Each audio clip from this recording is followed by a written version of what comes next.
Office for the Dispersal of Information, Salina City. The state journalist shifted behind his desk. I am afraid I don't understand.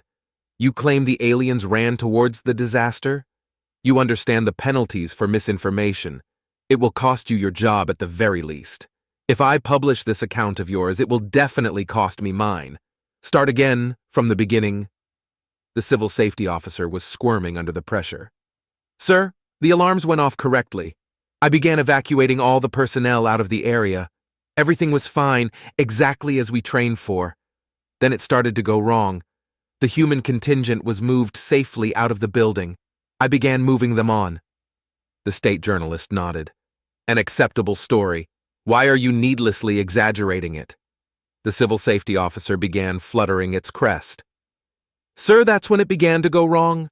Casualties were projected to be well within the norm for a Category 4 event. Our cost-benefit analysis is state-of-the-art. Again, acceptable. Then one of the humans asked me what had happened. I explained that one of the city capacitors had failed, igniting several buildings. I reassured the human that it was a normal failure, that the city budgeted for this kind of thing, that it would be compensated for any losses. It paused, trying to comprehend what had happened next, reassuring himself that he hadn't lost his mind. The human became aggressive. I explained that once the fire died down, we would recover any property or remains, that the families of the casualties would be compensated.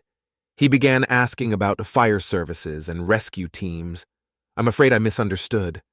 I explained again that city personnel would approach as soon as the danger had passed. The human became angry. Its language was vile. Then it spoke to the other humans and they turned and ran towards the disaster zone. The state journalist stopped taking notes. Perhaps they didn't know that interfering in a Category 4 event is a felony. I have never met one of these humans. Perhaps they are a scavenger species attracted to death. The civil safety officer was now fluttering wildly. I attempted to prevent them from leaving. One of the humans struck me. I was incapacitated. Those creatures are dangerous, perhaps mad. The state journalist was inclined to agree. Unfortunately, now he had to interview these creatures.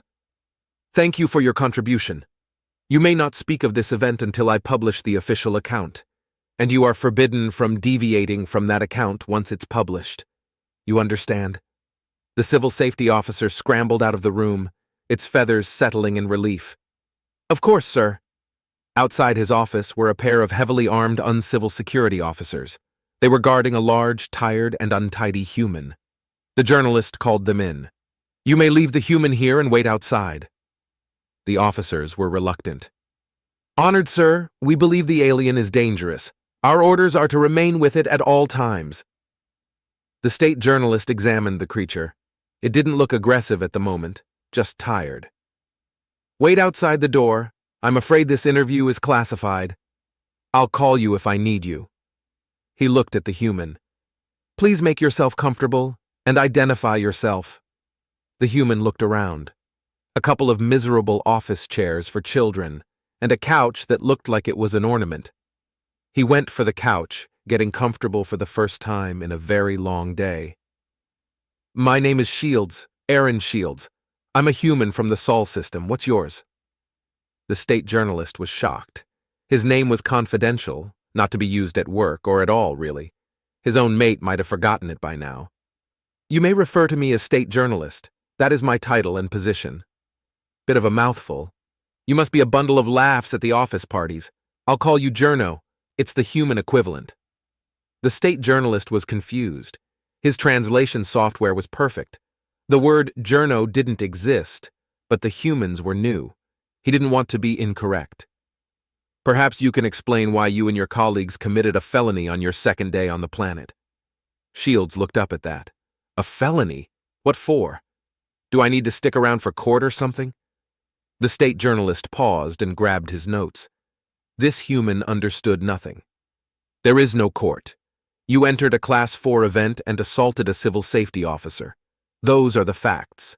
I am simply writing the official account of the event. Afterwards, you will serve your sentence. Your colleagues have already been committed. You were selected simply to explain the events. Unless I need to speak to them, They will remain in custody. Aaron had a brief idea of the chaos his friends would be causing right now. So, already sentenced. For how long? That will depend on how much your interference with the Class 4 event cost. If you have distorted the cost-benefit, that would affect the number. Probably 11 cycles. That's normally the sentence. Fuck. How long is a cycle on this planet? The journalist responded, as to a hatchling. 280 days, of course. Please, can you return to the matter in hand? It is important that we understand your behavior. We need to keep our risk analysis up to date. All right, Journo, here's what happened. We were negotiating for mining rights in your outer system. Then something blew up. Something big. There was some kind of alarm and we were let outside. Everyone, your people, just sort of wandered away. I asked some little guy in a uniform what was going on. He told me one of your city capacitors had exploded. You do know what kind of a shit idea it is to build a capacitor that big in a city is, right? The state journalist shook his beak. I am unfamiliar with the technical aspects of this incident. That is the responsibility of the city. Anyway, I asked him if we could help. We are all engineers, most of us with a background in rescue and recovery. Mining tends to produce people like us. He was being a dick, told us that no one was coming. Said your people would wait until the fire died down and then they'd collect the dead. He seemed to think we were worried about insurance. Idiot. I may have given him a slap when he got in the way. The state journalist sighed. Familiar as he was with conflicting stories, this was something else. How was he supposed to write any of this? The alien was mad. So you sought to interfere? I assure you our system is perfect. Your intervention was unnecessary.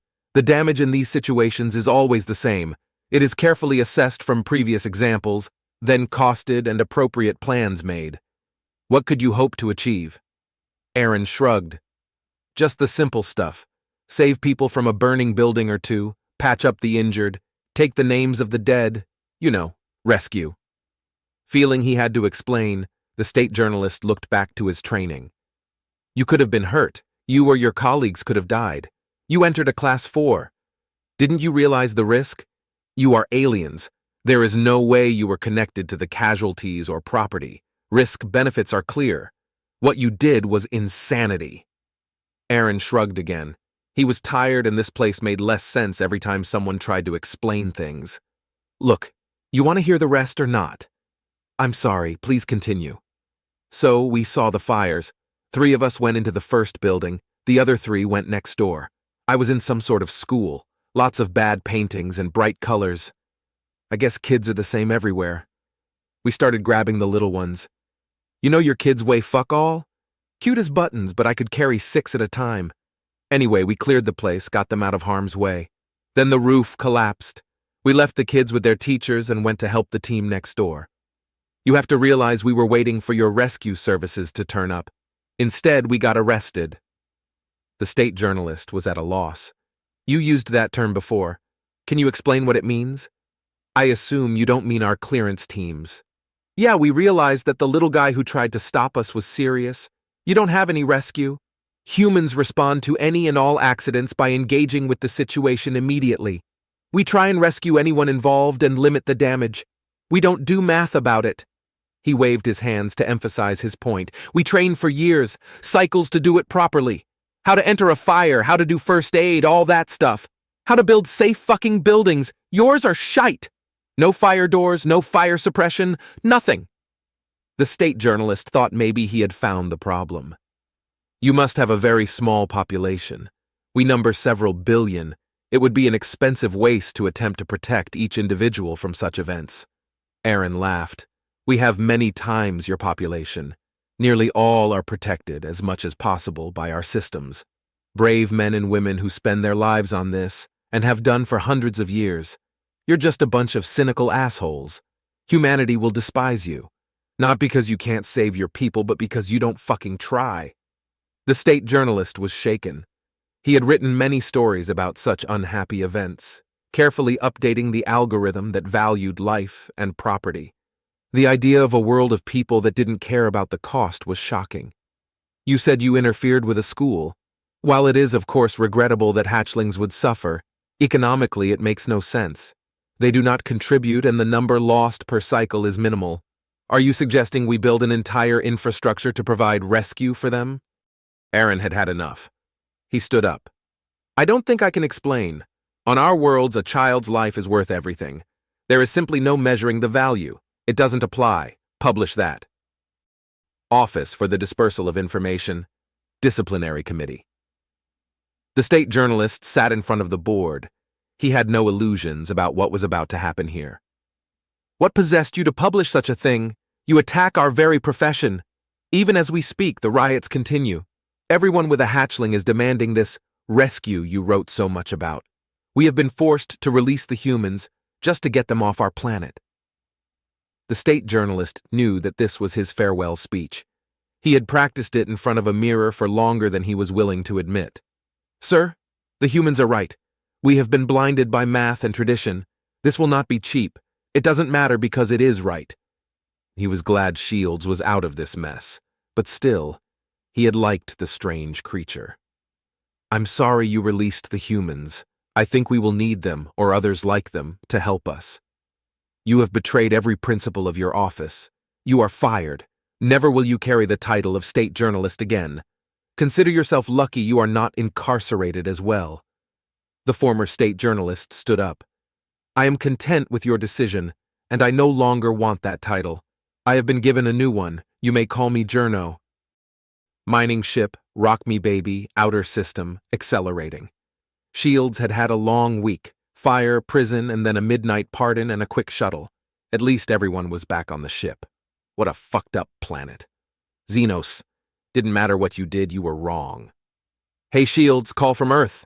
Pick up, will you? Shields here, what's up?